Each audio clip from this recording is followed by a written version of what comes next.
भारत की सबसे पुरानी और बड़ी राजनीतिक पार्टियों में से एक माना जाता है।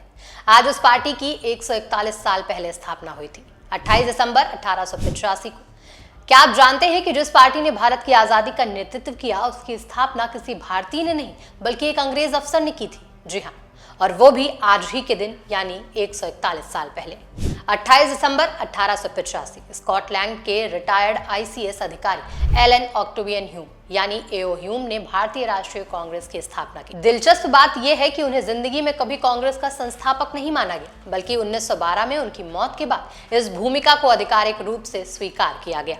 दरअसल 1857 की क्रांति ने अंग्रेजों की जड़ों को हिला दिया था। ब्रिटिश शासन फिर ऐसी बगावत का जोखिम नहीं लेना चाहता था, इसलिए उन्होंने एक ऐसा मंच बनवाया जहां पढ़े लिखे भारतीय अपनी शिकायतें, सुझाव और विरोध नियंत्रित तरीके से व्यक्त कर सकें। यानी कांग्रेस का मकसद था असंतोषों को आवाज देना, लेकिन सीमा के भीतर रखना। इसी काम के लिए एओ ह्यूम ने कुछ चुना गया। कांग्रेस का पहला अधिवेशन पुणे में होना था, पर हैजे के चलते उसे बंबई शिफ्ट किया गया। पहले अध्यक्ष थे कलकत्ता हाईकोर्ट के बैरिस्टर व्योमेश चंद्र बनर्जी। यानी पार्टी अंग्रेजों ने बनाई, लेकिन नेतृत्व भारतीयों को दिया गया। 1905 में बंगाल विभाजन ने कांग्रेस को नया रूप दिया। कांग्रेस ने बंटवारे का खुलकर विरोध किया, विदेशी वस्तुओं का बहिष्कार किया और ब्रिटिश सरकार से सीधे टक्कर लेनी शुरू कर दी। लेकिन आंदोलन में दो धड़े बन गए, नरम दल और गरम दल। यही कांग्रेस की वैचारिक लड़ाई शुरू हुई।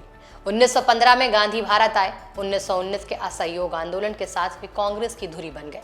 सविनय अवज्ञा आंदोलन, भारत छोड़ो आंदोलन, गांधी के अहिंसक संघर्षों ने कांग्रेस ब्रिटिश राज की सबसे बड़ी चुनौती बना दिया।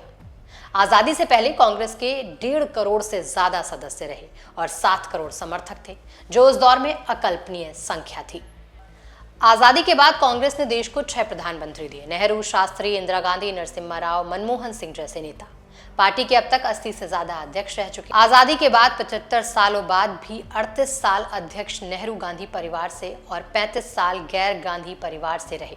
तो ये था कांग्रेस का इतिहास, जो अंग्रेजों द्वारा स्थापित किया गया चर्चा का मंच था, जो आजादी की महासंग्राम की कमान बनने तक का सफर तय कर आज विपक्ष का चेहरा बन देश की राजनीति में हिस्सेदारी निभा रहा है।